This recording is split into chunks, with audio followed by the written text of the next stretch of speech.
Panorama Sardo, in collaborazione con Cofimer, il primo consorzio di garanzia collettiva Fidi a sostegno del terziario, in Sardegna. Con Remosa, l'energia green del futuro è di casa. Su Entu, vini nuovi da terre antiche. Fratelli Cellino, la qualità è emozione. CNA, l'associazione degli artigiani e delle imprese italiane. Grafiche Ghiani, l'esperienza di una vita, l'innovazione più avanzata.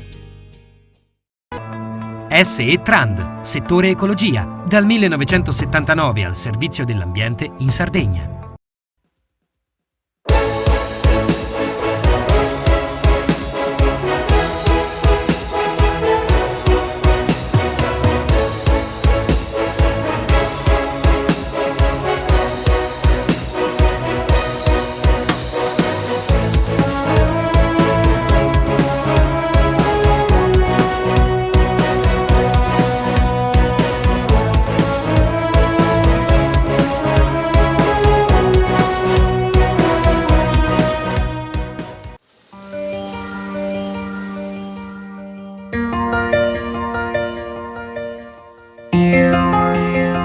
Di rigore anche questa settimana Panorama Sardo si apre facendo il punto sulla vicenda che ha coinvolto con l'avvio del nuovo anno il vertice della politica regionale. Mentre è annunciato per i prossimi giorni il deposito del ricorso della Presidente Todde alla cancelleria del Tribunale Civile contro l'ordinanza in giunzione del Collegio regionale di garanzia elettorale, finalmente, dopo 2 lunghe settimane di silenzio assoluto, nella mattinata di venerdì si è fatto vivo sulla clamorosa decisione che dal 3 gennaio ha coinvolto la Presidente, il leader dei 5 Stelle Giuseppe Conte.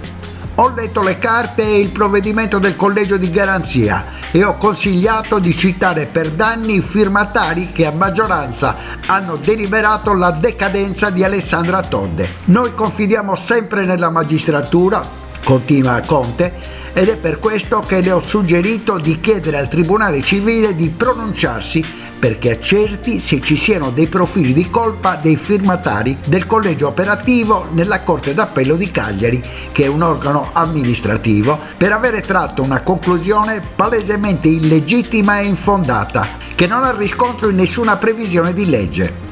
In linea i consiglieri della maggioranza consiliare, con in prima linea il presidente Piero Comandini, che si è schierato senza mezzi termini con la padrona di casa a Villa Devoto. Non si è fatta invece attendere la risposta dei rappresentanti della minoranza in assemblea consiliare sarda, che sottolineano che senza il provvedimento di un giudice la Presidente Todde va dichiarata decaduta e che il Consiglio regionale non può che prenderne atto perché ad oggi non c'è la minima possibilità di andare oltre tempi ragionevoli per la presa d'atto della decadenza della consigliera Todde, che comporterebbe la fine della 17ª legislatura.